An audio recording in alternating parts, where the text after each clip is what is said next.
Hello, everybody. Welcome to this episode of the Crubcast. I am here with the man who froze in place, Wolf Ko-san. Hi, that's me. I was frozen, but now I'm not. I'm here with the dancing man, All Hail Buckets. Let's go, gamers. What's up? He's chopping up things like he's chopping up his salad from HelloFresh. And my name is JTart9. And we are here because we're going to make a podcast that you're going to enjoy. And if you don't, I'm going to find you. Nicco, what are we talking about? Dude, today we're going to talk about pushing past boredom. Fellas, I've played games so many times where I've played them for like a couple hours or like a couple days even. And then I find myself either like not wanting to go back to it, or like when I do play it, I'll play it for like 20 minutes and be like, man, I don't really want to be playing this. But I've had many a time where I've pushed past those moments and like finished out a game, or even better, a game where like the story is like gripping, but the gameplay is not. You know, so like that type of experience where like it's something that you want to finish. You have something about it that you want to get done, but you don't want to play it right now. And how do you push past that? I was going to ask, was it like the quintessential, like, oh, the game gets good after like hour 3 or after this chapter? Like, or is it just like that came to mind? Or is it just like that day you don't feel like playing it right now? Yeah, like you don't feel like playing the game, but you want to continue the story. Let's explore all of these. I don't really have a specific, like any one of these in mind. I just think it's a phenomenon that happens. It does. Different scales for everybody with different games. I just want to discuss it. Because I feel like if we learn more about it, perhaps we'll be able to fight it. To fight? So the idea is knowledge is power. I'm not good at that. Knowledge is power, dude. This is a great question. And honestly, I feel like if you could have found someone who is the poster boy for what you just described, you would get a picture of me. Yeah, because 100%. I have very renownedly took 6 months to beat Sayonara Wild Hearts because 30 minutes into the hour-long game, I got bored and stopped playing. It's true. He was on trial for it. And on trial for it. God. And then I played Sayonara Wild Hearts. And I beat it in one sitting. Yeah. It's a game you can absolutely beat in one sitting. I was going to say, like... But this was me beating it in one sitting, Justin. I know, that's a lot. It took me, mind you, 70 plus hours to beat Doom Eternal on easy mode. 72, 73. It's crazy. In that range. Yeah. I remember you still playing that game when we were talking to each other. And you were just like, man, I got to finish Doom Eternal. Yeah. And I'm like, what do you mean you haven't beaten it yet? That was one of those games for me where like every time I would boot it up, it like, because here's the thing about Doom. Okay. I love the aesthetic. I love the message. And I love the music. I love the message. What message? Demons bad, kill? Yeah, demons bad. Okay, that's fair. Valid. Just the Bible, but with guns. Okay, well, yeah, maybe, just I guess. No, guns. Jesus Christ. I just, demons bad, violence against demons good. You know, it's kind of the same reason I love Wolfenstein. You know what I mean? Like, I get that. Yeah, you don't need to elaborate on that one. I get that. Right. Yeah, it's the message. And I love the. Did I say I love the music? Yes. I love the aesthetic. I love the music. I love it. Like I love living in the world. Mick Gordon is a phenomenal musician. Yeah. Yes. But I don't love platforming. I was waiting. I was waiting on that. But that's a me thing. Like that's just a Nicco thing, right? Like I like I'm not gonna sit here and like and slander the folks who made this, like presumably like fans of the game love it. Yeah, I like it. And so I'm not going to sit here and like slander the people who put in a bunch of work on this game, but I really don't want to be jumping around all the time. Anyway, that's not important. What's important was I wanted to finish it, so I just kept playing it, and it was worth it, I would say. I think I think the spectacle of the end game was worth the journey. Yeah. But it was just so much. When you're It was fighting the just icon of so sin. much. Yeah. Yeah. I didn't want to like spoil it for people, I don't think that really spoils anything, to be honest. Well, with you. I'm just trying to I'm just trying to remember what the end boss of that game is, because I only ever played it when I did the buckets challenge on Twitch. Yeah, you succeeded. It was a bit fraudulent because I played with PC and keyboard. With PC it was a bit mouse. fraudulent. Yeah, because I think on mouse and keyboard, I think I would stand a chance at this game. To be honest with you, I'm interested to see if you can beat it within. You know what? Well, do that. But also, like keep this in mind too. I've also been on Fortnite practicing. What? You're cranking 90s? No, I've been going into the practice maps, and like they have a character like jumping at you, and so I just like will jump around left and right and keep aim tracking that character. Mm-hmm. Do you play with keyboard and mouse? Yeah, nowadays. You play with keyboard and mouse now? Yeah, but no, I've been practicing something that I didn't have access to when playing Doom Eternal. That's gotcha. Right. Yeah, I mean, because Doom Eternal is effectively a sandbox kind of like platforming game where the point is to move around the area that you're in, and once you're in that area, that's what you have to work with to fight these enemies. Go nuts with it. Go as creative as you want, because there's no correct answer. The only correct answer is defeating all the monsters until the door opens and lets you get out. Yeah, it's an arena shooter. Yeah. Like, well, so then I guess if I have to boil this down to like one relevant idea to the topic, it's the idea that like a game can be advertised as one thing and you go in expecting one thing, and perhaps even though it's a franchise you're a fan of, it could come out the other end being so different. Yeah, I played Digimon Survive. Oh, did that happen, Sean? Is that how that worked for that, by the way? Oh yeah, no, Digimon Survive, like a lot of people thought that was like one of like a, tactical RPG. People thought it was gonna be like a Fire Emblem Advance Wars, Final Fantasy. No, it's mostly visual tactics. Novel. Yeah. It's like 80% visual novel, 20% tactical RPG. Was that well received, or did people like not? The story was well received, but the gameplay was not. So it's one of those situations where it was like, the story is worth it, but like there's a lot of story, and then there's a lot of cutscene. Well, not cutscenes, but there's like alternative routes you have to go through and XYZ. But it was definitely one of those that like a lot of people were expecting like maybe like a 50% visual novel and a 50% tactical RPG. And it wasn't. It was more just like, oh, okay, I have all these Digimon. Okay, cool. I'm just gonna I'm gonna blow everyone up real quick. Did that affect did that affect like your experience? How what'd you think of that? A little bit, because at that point it was like, there's no real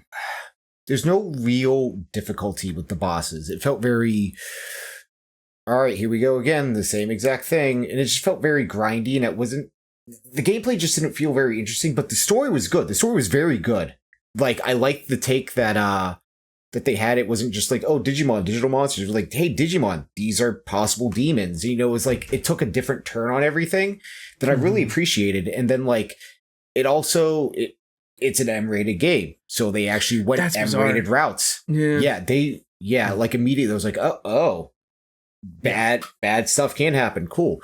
But like, that was one of those times. M-rated Digimon game is insane. Oh yeah, it's wild. It was wild. I was like, oh, we're doing that.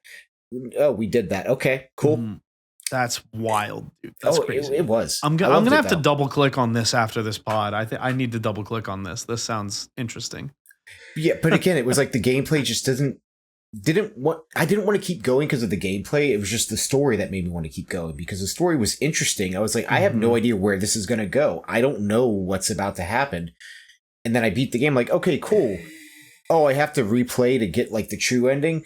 All right. Do you want to do that? And like at a certain point with something like that, where you have to replay the game to get the true ending, do you want to do it immediately so that way you have the game fresh in your mind, or do you want to let the game sit come back in a few months when you feel like you're ready to play the game again, and then go through it, maybe not remembering everything that you would like go into it with.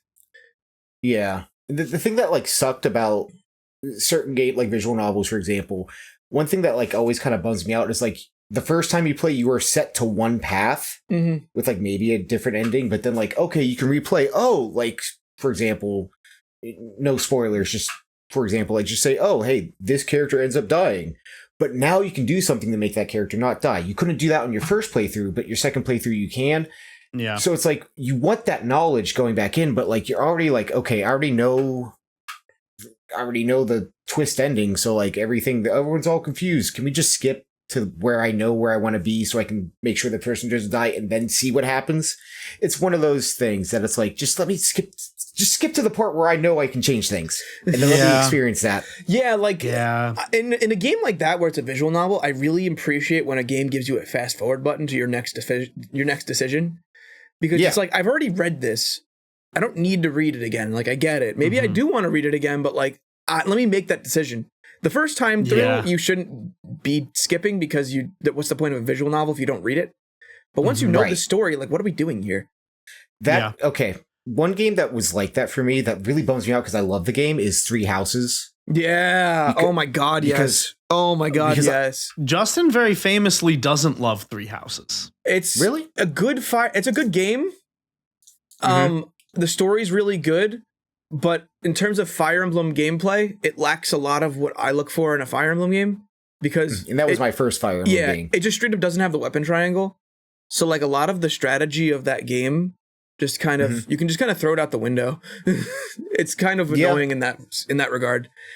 For me, it was more so like hey, I did the ending for this route. Oh no, I have to go through everything again. And you have to be and the first 12 chapters doesn't change between playthroughs. You have to play the same 12 chapters every time you want to see another route. Right. But then I'm like, oh, I kind of know what's going to happen at this point. Oh, that's going to suck. Because I'm not going to go down that route. Annoying. Yeah. Like, just let me skip. That's why this game is so annoying to me, because that's all kind of annoying. It wants you to play the game through 4 times, because there's 4 different routes. Yeah. Yeah, I couldn't do it. I got like 1.5. They didn't make enough maps to make it interesting going through each route. And they also didn't change things up enough to make it super, super worth going through it again. I would argue that you really only have to play 3 of them to really get the full experience. And even then, it's like, one of them is the traditional. It's the main 3, not the church route. The church route just kind of.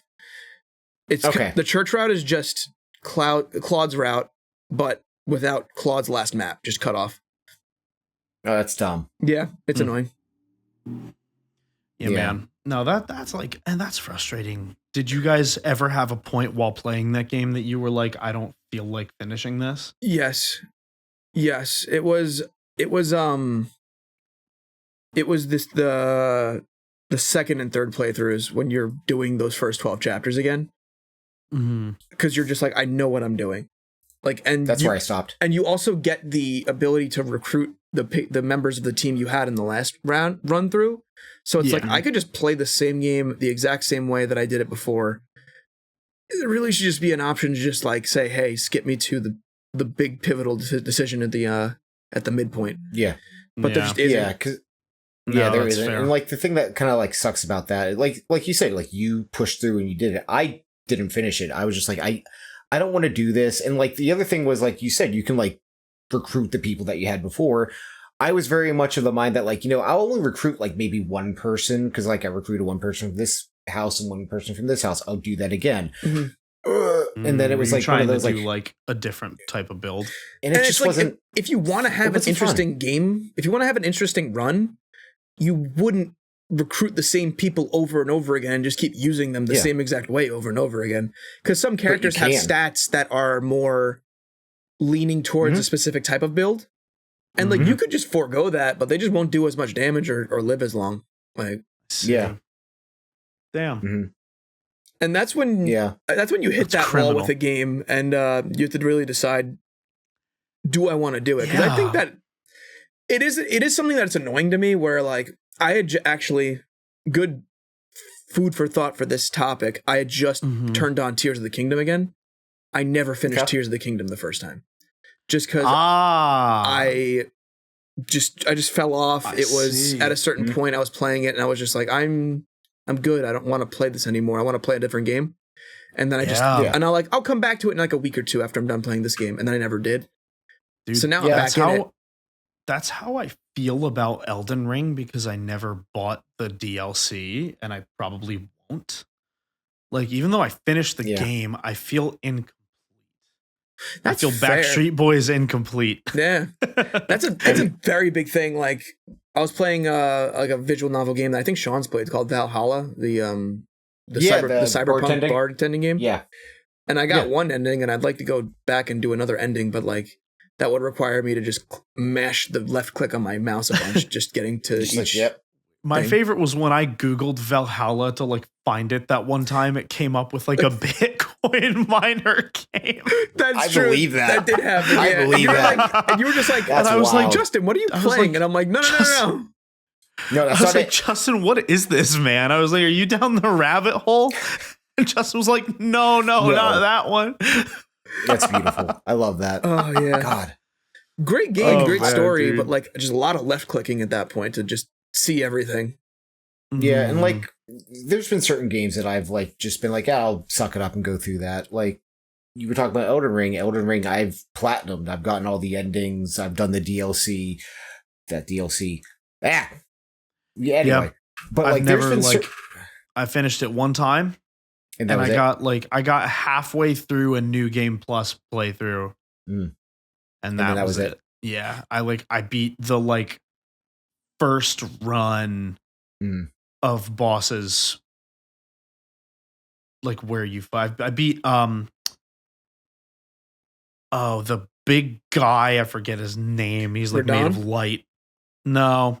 He was a big guy made of light that you fight in the real form later. I only know Don and Melania. Yeah, Godfrey. I beat Godfrey. I beat Morgott, and then I didn't. You didn't beat. Wait, you didn't finish the game? Oh wait, no. You said you're New Game Plus. Sorry. New Game Plus. It was halfway. Yeah, that makes sense. I finished the game like my first time. Yeah. I'm not gonna lie. I had a moment that I needed to push past when I was fighting Melania. Mm-hmm. That was torture, man. I like don't. Mm-hmm. That was like. I'm not gonna sit here and say I didn't enjoy my time with Elden Ring. Mm-hmm. Right. But the Melania fight was it's hell. It's hell. Not fun. It's. Go ahead. Sorry. Nothing. You go ahead. I was just gonna say, like, whenever I played Elden Ring, like my first time playing through, I was like, any boss that I fight, I have to beat them one-on-one first time. Include Melania, Radon, like pre-nerf Radon. Yeah, you can't. I did also beat pre-nerf Radon, but I use summons for everything. I have a life, dude. So God. Well, to be fair, pre-nerf Radon was basically just like, hey, let's put an MMO boss into Elden Ring. That's what Radon was. Well, and also to be clear, when I say I have a life, I mean it would take me forever to beat any of those bosses without them. And so I'm not saying that other people can't do it in a reasonable amount of time. I'm saying I wasn't willing to pay that cost myself. So I want to like circle back. Oh, go ahead. Oh, no, I was going to say it's just the Melania boss fight was like, to me, Melania? I don't care. The boss fight to me was like a jump the shark moment for Souls, where it was just like Ouroborosing in on itself and like getting hard for the sake of like now it's like for the other Souls games, I feel like I can say no, it's like only difficult because most people aren't socialized to like this type of gameplay. Whereas for Elden Ring, specifically Melania, I think that fight is like, no, it actually is just difficult. It's doable. Yeah. It's doable. Yeah. You can get difficult. Good enough to do it consistently, clearly. Mm-hmm. But it's too difficult. Right. And that's like, to me, like, you know, people can say skishu all they want, but like, I don't know. I mean, it is a skissue. Like, I get it. But also, like, at what point do you need to raise the ceiling to? Because at this rate, it's just going to keep going up. It did. And also, I don't think that's accessible to, like, new people. And I think the whole point of the games is to, like, play them till you get good at them, and then you have the skill. Which happens. Yeah, I don't know. Anyway, that's my rant over. I had to push past that one. I'd say there's some times where I would argue pushing past the I don't want to do this is definitely worth it. And then there's just some times where it's like, man, if you're not enjoying the game, there's plenty of games out there. There's plenty of games out there. You could just play something else that you like more. So then that begs the question, at what point does a game leave your backlog? When you're done with it. Yeah, like there's certain games, like for example, there's I think it's one of the Mana games, like Secret of Mana, I think the remake. Oh yeah, they have like all those new Mana games they're coming out with now. Yeah, so like I tried the Secret of Mana, played it for a little bit. I'm like, okay, I'm just not vibing, it's not working for me. I'll stop. I'll come back to it one day. And then like years later, like recently within the past year, I played it again. I was like, I still don't enjoy this. I don't think I'm going to play this game because it's just not fun for me. Mm-hmm. I can't push past that. And there's certain games that like I've had to push past certain things. Like Persona 5 is one of those games that I was like, yeah, because it was my first Persona game. I'm like, And you also, everyone who starts with a Persona game just looks at that hour count that it takes to beat a game. And people just can't push past that because they're like, I can't commit 60, 80, 100 hours to this game. I just can't do it. No. Yeah, mine was more so just like, oh, they're just throwing so many cutscenes at me immediately. I don't know what I'm doing. Well, so just overloading. But then like eventually like I got into the like, again, it was like, it took me until like hour 5 to be like, okay, I know what this is. I'm liking this. And now it's like one of my favorite games of all time. Yeah. But again, that comes down to like, pushing through. If I didn't push through, I would never have fallen in love with that game. Well, and so what was it for you, Sean, that like clicked? For Persona specifically in this situation? Yeah, I mean, look, we're just looking for examples here because the more examples you have, I feel like the more applicable feelings we can get to and extrapolate. You know what I mean?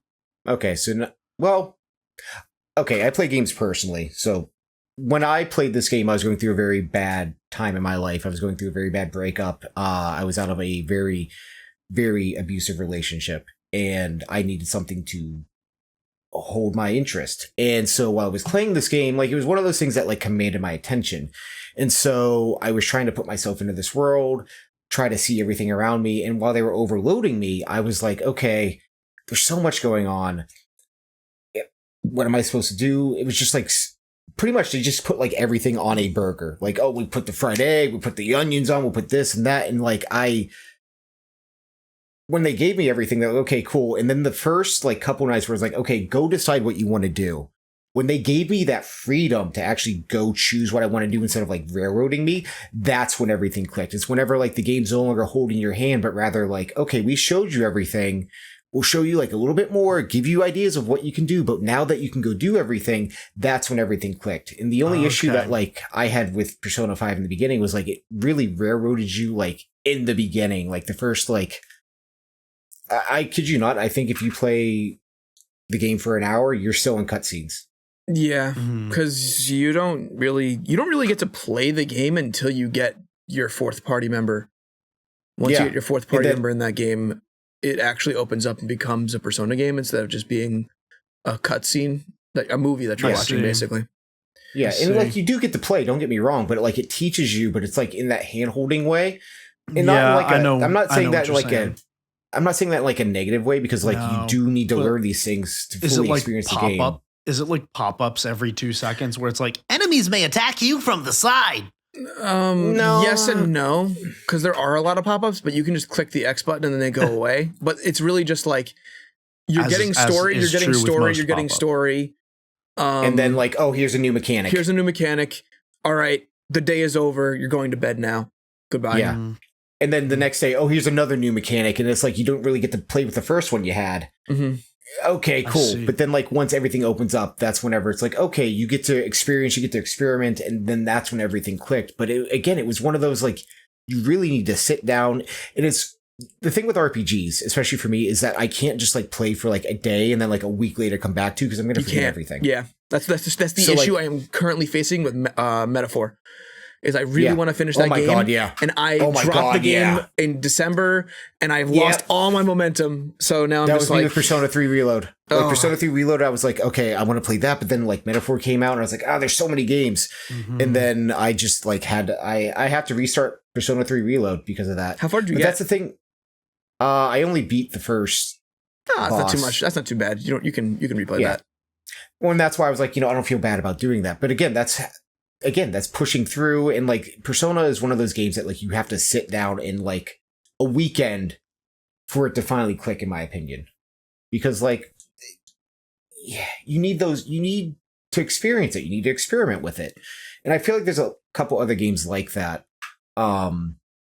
Like I thought of Danganronpa. Danganronpa starts off very slow in the beginning. It's like, okay, what is, it's a visual novel. Cool. Yeah. But then it finally picks up, and then it's like, oh, this is an amazing game.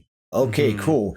I'm going to dedicate my life to this. Now I have Kaito Momoto behind me. You can't see him, true, but he's there. dude. That Danganronpa is like You're welcome. the perfect game for this. Like, because there's a lot, like, there's just a lot to do. Like, there's a lot to digest with that game. There's a lot of Danganronpa that I don't think you and I have ever seen, Nicco. Yeah. Well, and then there's like that whole side of it too, where it's like, there are a lot of like, when I play video games, I tend to, as I'm playing or after I'm playing, like find someone on the internet to, who talks about it. And I listen to them talk about it, right? Sometimes. And there was a whole side of Danganronpa that was like leaked Famitsu articles or something like that. Yeah. That's like, I was like, this is an entirely new layer to this. There's so much that I'm not incredibly willing to get into right now or at that time, but I was incredibly curious about it and still kind of am. But Danganronpa is very story based, though. It's not a lot of gameplay. It really kind of locks you in. The only thing that's hard to do is when you have like a puzzle that you can't figure out. I never pushed past it for Ace Attorney. I love the Ace Attorney. Like, I love Ace Attorney. I love living in the world, but I never finished the first game because I got to the last one and I was like, oh, you got to the last case in the first game is so good too. Yeah, it was Ace Attorney for me is something that is very easy to push through because your stopping point is the end of that chapter. Yeah. And like maybe you'll miss some of like the context from the previous chapter if you put the game down and pick it back up later. But like it's kind of like a book in that way, where you stopped at chapter 4, you put the bookmark in it, you close the book, you put the book down for a week, a month, 2 months, whatever. You can pick that thing right back up, and you're right where you left off. No, it's a good point, man. I really just have to play. I think I'm at the point that I need to restart, to be honest with you. That's the thing with games, it's been years. That first off that, but second off, the thing with video games is that they're supposed to be fun. Yeah, right. You don't need to feel this like overwhelming like burden to finish. I know that's rich coming from me, the guy who doesn't finish any games, but the more you let that go, the more you can just kind of go and enjoy the games that you want to play. Yeah. I think, to be honest, I really enjoy the experience of being locked in on a game. It feels phenomenal. And being really excited to play it. And sometimes I'll start getting that feeling about something and then it'll just vanish. But then if I keep pushing through, I'll find it again. And I'm always given things the time of day to try and get to it. But now that I have the PC, I have access to a lot more games. And so it's a lot easier for me to just say, see you later, and never return. But at the same time, like, for example, I want to finish Prey. Prey 2017. I really enjoy like the loop of that game. I think it's fun. I constantly feel like I am low on or out of resources, and I don't like that feeling. I'm over that feeling in scary games, dude. I'm not gonna sit there and say that it isn't an effective tool to make you resourceful and stressed out, but at the same time, I think it degrades the fun in the way that it's not scary, it's just inconvenient. I feel like it's also just exhausting after a point. Yeah, I mean, and it's the same thing with like horror games and inventory slots as well, right? Nowadays, if I see that a game has like not enough inventory slots, I'm kind of less inclined to play it. Yeah, because like resource management can be like interesting in horror games, but also like at a certain point, it's like, all right, come on now. It's not what scares me, though. No, it's not and what also, scares me. For me, that's someone that grew up like playing RPGs. It's like, I am going to keep the items until I absolutely need them. I'm not going to use my 2 bullets on you. Piss off. I'm going to run away. Oh, yeah. See, no, I will always like. Nope. What my thing is, I will shoot. That spider chick might show up from the ground again. I played Evil Within. I remember her. I hated her. Awful. Okay, yeah, I will say you had to play that game so you can understand Ghostwire Tokyo. I'm a bit of a jerk. Is that a thing? So no. Okay. I'm a bit of a jerk. I'm a bit of a jerk. So I look it up to be like, can this thing be killed? And if it can't, I don't waste the bullets. Because I'm over inventory management. I kind of want infinite ammo and everything. That's not the fun part of any game for me. I understand it might be for some people. It also, but for me, it also works in the developer's like intention of making it more tensious. Like more not tensious is not a word. It increases the tension. Yeah. Yeah. No, I mean, I get it. I'm over it. It makes me want to not play a game. Honestly, it's one of those causes for these walls for me. Of like, if I run out of resources and I'm just constantly out of resources. I have been known to play a game, and if I like miss the first couple bullets that I'm like, or miss the first couple goals that I'm supposed to be doing, shots made, accuracy, I will restart the game. Is that why you had to play Doom Eternal that much? No, Doom Eternal is not an ammo game. Yeah, but in that game, I was constantly out of ammo in Doom Eternal because they separated the chainsaw from Doom 2016 into 2 mechanics. And I get what you're talking about. Because the chainsaw is what gets you your ammo back. And I respect it. Yeah. But I don't like it. I thought it was better when the Doomslayer was OP on his own. He didn't need me to be OP. Like, he didn't need me to get good to be OP. Yeah. He didn't need me. But Doom Eternal, they made it that way. And so there was just a bit of ludonarrative dissonance there for me.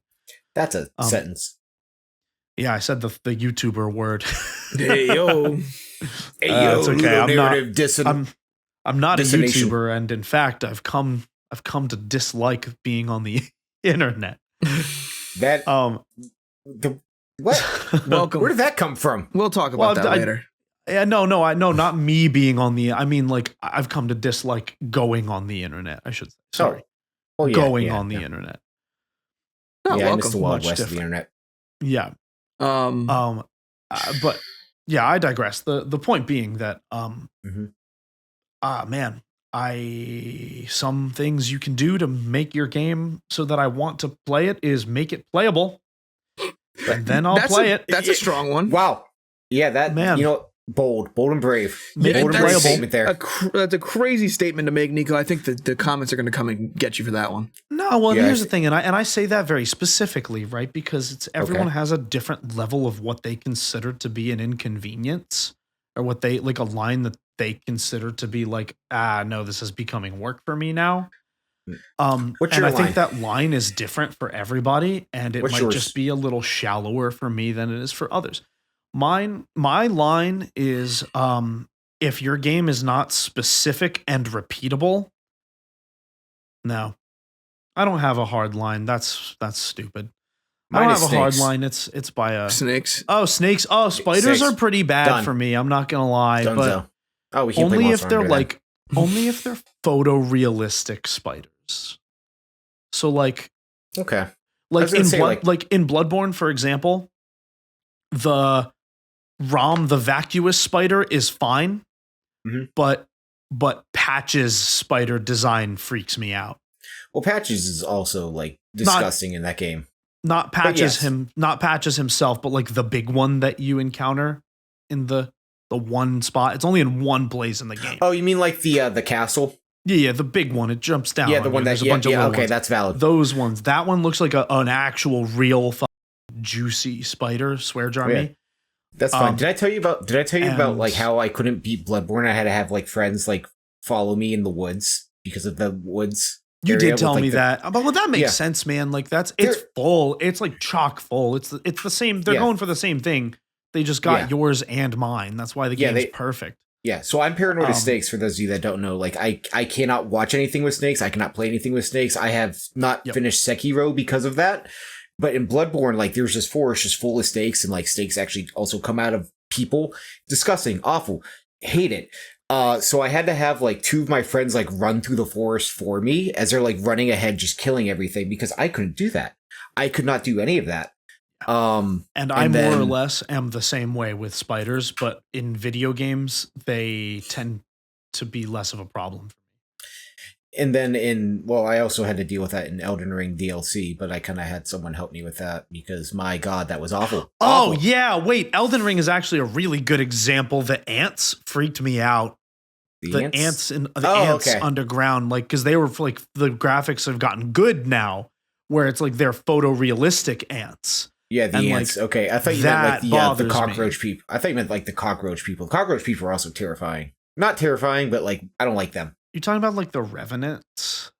The ones that like spit like pin needles at you?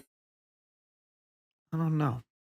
You would know. Like the thousand leggers. Yeah. Yeah, they like put the millipedes. Just like those are kind of I just they're don't not like as them. bad as they're not as bad as the ants are though. The ants look like actual photorealistic ants. I just don't like them. So but no, I guess that's another thing. If you want people to stick with your game and not hit a wall, perhaps don't put bugs in your game if you can avoid it. Yeah, Pokemon exactly, or snakes actually. Yeah, just don't put things in your game. Are you not a fan of Silicobra? All those words are wrong. Incorrect. Yeah, how do you feel about Ekans, Sean? I want them dead. Oh, poor boy. Yeah. I feel like the spider Pokemon that I've seen are like fine. Do you see? Yeah, like there's Spinarak and Joltik and Galvantula. Yeah, I like Joltik. But yeah, no, I can't. I just can't. So when it comes to like cartoony things like that, I can do. I won't catch them, but like depends on it. Yeah, it depends heavily. But like when it's like again, like I'm playing Sekiro, that thing is just moving too fast. Cannot do. Bro, do. I get you on that, man. I get you on that. If I was playing a game and it just had like a huge photorealistic tarantula like that, I would actually have to push my fingers into my eyes. Yeah. I mean, yeah, dude, I needed you to show off the shirt, Sean. It's a really cool shirt. It's a good shirt. Very nice shirt. I mean, it sounds silly, but that was one of my barriers with Pikmin. Is that true? Not specifically the Bulborbs. It was like the everything else that would like just show up out of the ground, like the giant like worm looking things. Yeah. Okay. Yeah. They freaked me out as a kid so badly. And Pikmin's like kind of terrifying when you think about it. The specific one that got me in Pikmin 1 when I was a child was like when you leave a Pikmin out of the ship when you fly away for the end of the night. And the Bulborb comes in and eats them. It like made me so sad as a child. It is sad. That I didn't want to play anymore. I was like, I never want to play this game again because if I do that, then I'll mess up and leave a Pikmin to die. That was my fault. And if I skip too many times, then like I can't finish the game. Yeah, I missed a day. God, Pikmin. Well, speaking of missing a day, you don't have to miss a day of the CRUBCAST. If you visit crub.org/join, you can visit our Discord where people are active all the time. It's a public Discord. It's free. A lot of us are in it. Come by, say hi. And on top of that, please leave us some reviews on Apple Podcasts. That's right. Search the CRUBCAST on Apple Podcasts. Leave us some reviews. We would like to see those 5 stars if you can. And crub.org for everything else. Find us at Crub Official everywhere, Crub_official on Twitch every Tuesday between 6:30 and 7 p.m. Eastern Standard Time. That's when we start. And also the Patreon. Patreon.com/Crub, where you can put in a Patreon question of the week, boys. This will probably not be timely as of this show, as of this episode being released, but Kevin and I were able to talk about the NBA playoffs. And we talked about the NBA playoffs for an hour and 15 minutes, and that's on the pod, and that's on the Patreon now. So if you'd like to hear what Kevin and I think about this upcoming playoff picture in the NBA, Patreon.com/Crub on that. I wish people like football. Yeah, and we got football. epic series on there, such as Bulatro. We got also Podcastemon. Yes, and we also have. Hopefully, we can schedule more Mario Party. We also have hours and hours of other types of content on there, so go check it out. If you like our personalities, we're all on there in full force. Mask off. I can't wait for the tier list to show up. Who has a mask? Name one person who has a mask. Moriarty. Oh, I'm just Incorrect. saying, man. Wrong. No mask. Well, you didn't give it to him. You had his mask for like a year and a half. Oh, that is true. I forgot about that. I mean, the funny thing is, like, I saw him twice after that. He just didn't give it to him. Dude, I we left it with you because we were like, Sean, you'll be most likely to see them next. And you just didn't give it to him. I did. I saw them twice, and it was like, well, I don't have it. And the one time I did bring it, I just didn't give it. Oh, so good. Classic. Somehow it ended up back with me. I think I gave it to him. Yeah. I don't know how. That happened. Because it was Crubcello. I was like, because it wasn't too many games either. It was the next Crubcello. No, it couldn't have been. Right. Yeah, it ended up with me. You gave it to me, and you were like, you're going to see him before I will. And then that turned out to be true. Well, technically, but like, Sean was also in the car with them for about 6 hours, so. God. Wow. Oh, true. Yeah, no, that's fair. Yeah. Anyway, I digress. This week's Patreon question. Well, actually, do we want to leave the people with just like a couple learned lessons on pushing past boredom in games? I think number one is that it's okay to simply be bored with a game and not continue. It is very much so okay. Like you don't owe the game or yourself that you have to finish it. Yeah. If you do enjoy the game, push past it. I mean, you had fun with it that much to get to that point of that game anyway. So maybe there is something that's going to recapture you, or maybe you've just like seen everything that you've wanted to see and you're done with it. Like either's fine. Yeah. It's a hobby.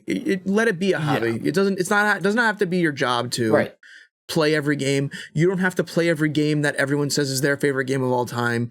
It might just not click with you. It might click with them a lot more than you. Mm-hmm. And I think the other thing I would say here is that a game doesn't have to leave your backlog until you are finished with it, to your earlier point, Justin. Yeah. Like, and that can be days, months, years. It doesn't matter. I would still games consider how you want to play them. I would still consider a lot of games that I dropped on my backlog. Just haven't gotten back to it yet. Tears of the Kingdom was always on my backlog. I knew I was going to finish it at some point, but just didn't get around into it until literally as of the day we are recording this podcast. So, and I think a third takeaway would be if you are making games, try not to flanderize them in any way. Also, less bugs, fewer bugs, both in terms of glitches and in terms of actual insects and arachnids. No snakes, None. If you can avoid putting these things in your game, they do not make it scarier. They only affect people with that fear.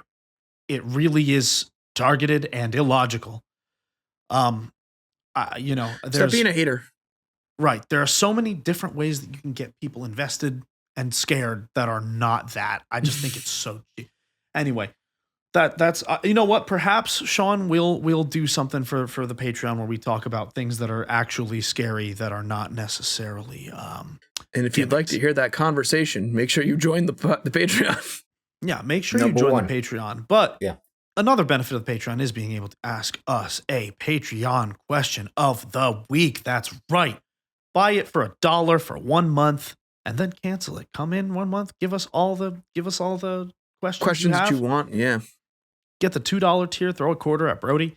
And It's fun. Yeah, I'm sure you'll love it though. Got a lot of stuff on there. So this one comes from the One True Blue. The one who says the Crub Circus is coming to town. How would each member of Crub make the most cursed attraction? And in this case, I think we'll just limit it to how would the three of us make the most cursed attraction. Unless we have any other specific things that someone else might make. So a little known fact of JTart9 lore is that we used to have a circus that we would participate in elementary school, and I got really, really good at spinning plates. Mm-hmm. Okay, so your horrific attraction would just be yourself spinning plates? But that's not horrific. I like that. It's not horrific, but I guess it terrifying. could be. I'm just standing there with a terrifying. stick, just spinning it around. And what was the criteria? Let me double check the question. How would each member of Crub make the most cursed attraction? Yeah, that's pretty cursed, Justin. Yeah, you think that's cursed? Yeah, all right, I'll take it. Justin spinning plates. Actually, Justin, can you make your eyes cross in the outward direction? No. Because that'd be pretty funny if you could. And I'm not yes-anding this because I can't do it. Yeah, but I also want it to be just him in a room. It's just the lights on him. No one else is around. There's no music. It's just him spinning a plate and everyone's watching. Dead silent. Right. I like the idea of just staring. There's just one floodlight coming in from the top directly onto me. And I'm just standing there in a dark room. Just I don't spinning stop. a plate. I don't stop. Yeah, spinning a plate. Oh, you don't stop, dude. You just do that's it your eternally. Yeah, that's purgatory. Inception. That's Inception. Yeah. No, that's awesome. The end. My ending of Inception would be: will the plate stop spinning? Yeah. Do you drop it? Speaking of purgatory, I think that's really how I would make my circus attraction cursed. You'd probably just have to sit and listen to me lecture you about an idea I have, and you can't respond and tell Nicco that it's a bad idea. And you can't respond and correct me on anything I say. Yeah, that's there's no interaction in it. There's no interaction. You just hear. But it's also purgatory. That's just torture. It's also purgatory. You can't leave. You can only come in if you agree not to leave until you've atoned for your sins. That's just a Clockwork Orange. That's just eyes are open, mouth shut, and you just. No, I kind of feel that. And I'm just sitting there, being like, all right, look, if you play the drums, all you need to know is that if you play right, left, and then any combination of kick drums, and then any combination of right and left, again, it all comes down to individual notes. It doesn't matter how many you play in a row. And you just hear me say that ad nauseum, and you don't understand it. I don't know. Nor do you agree with it. I don't know what that means. Right. Exactly. It's right though. I promise you, it's right. Hold on. Sean is. It's actually not all that right. There's more nuance to it than that, but it's not much more than that. It's not much more than that. It's you play one note, or you play two notes on any one limb, and then you go fast. That's really it. Yeah. I don't like the circus anymore. So that's my circus. Sean, what's your cursed attraction? Mine would be the rocket dick again. So is it? Do you make others participate, or are you shooting the rocket into them? Yes. Or do you make them do you give them the experience of having become a meme? No. That's not no. cursed. So like people sit down. So like, you know that Oprah, like you get a car. You sit down. Everyone has like firecrackers like, in between their legs, but only some of them go off. Oh my some god, of them do. I love that. I love like showing up to the circus and like, ladies and gentlemen, check under your seats, and then it just shoots off fireworks. Yeah. So your attraction is an actual terrorist attack. I mean, who's it attacking? Me? The people who check under their seats. Don't check under your seat. Just sit. So I like to envision this as you are like strapping in like a roller coaster seat where like the bar comes down. Yeah, and between your legs is the firecracker. Okay, yeah. Shooter. So there's a safety. So there's like there's a Yeah. safety feature here. Okay, never mind then. Then I rescind that. Everyone that has gone in has agreed to be part of this. Yeah, but you don't know who's going to get it. Only a few of them fire. So you're just sitting there. Yes. Okay, so this is like the circus of Rocket Dick. But here's the thing. So like I'm also in the middle and I just have like a big cannonball that I'm on top of and I just shoot into different directions and then whatever sparks up. Right, I don't get to choose. Just whatever fire hits. Okay. There you go. Okay, so they just like spin you around and you're blindfolded. Yeah, no, I'm not blindfolded. I get to watch it happen. I get to enjoy it. This is your enjoyment. This is for Sean. This is for me. So you couldn't pick the direction. Oh, I don't get. No, it's gonna be like a bull, like a mechanical bull, right? Okay. But it's like just a big mechanical. I love the idea of the mechanical bull Rocket Dick. The mechanical bull that shoots Roman candles. Yeah, that's it. Fantastic. Man, the mechanical bull, the Crub mechanical bull. Oh yes, we can do that for the next Crub mechanical bull. That's just a giant. It shoots Roman candles like you can't stand in the audience from it. I just love the idea that it shoots Roman candles that are already lit. This is my pitch for any gaming conventions that may be listening to the Crubcast. We will bring the mechanical bull. No, we'll bring the Roman candles, dude. We only ask that you supply the space. We don't want to pay for the space. We'll pay for the supplies. We're not paying for the space. Okay, you know what? That's a good deal, actually. Yeah, we could between 8 guys, we could fund a mechanical bull. Absolutely. I'll do it myself. I don't care. Yeah, we could fund a mechanical bull. I think we can make that happen. I think that the insurance would maybe be. Could the venues cover the insurance too? That's why we don't. Yes, the venue has the insurance for the entire venue. That's why we're not paying for the space. Oh, good. Yeah, the insurance falls under them. Yeah, then we're vibing. Yeah, I'll throw out some ones that I can think of for the other Crub members. Brody's is you're on a bus, and you have to just sit on this bus while Brody is holding $100 worth of Taco Bell. I don't like that. I think Trav's is going to be something related to carbonated soup. I don't know what. Maybe like you have to drink carbonated soup. They just have a soda stream machine and a bottle of chicken noodle soup. I think Kevin's. Does that have to do with ketchup? I think it has to do with ketchup water. Ketchup water. Oh yeah, Kevin's is just you and him playing ranch. It could be that. Or it could just be a swimming pool full of ketchup water. Which, for those who aren't in the know, playing ranch is a game where Kevin put down a McDonald's ranch packet in front of Justin and goes, "Hey, want to play ranch?"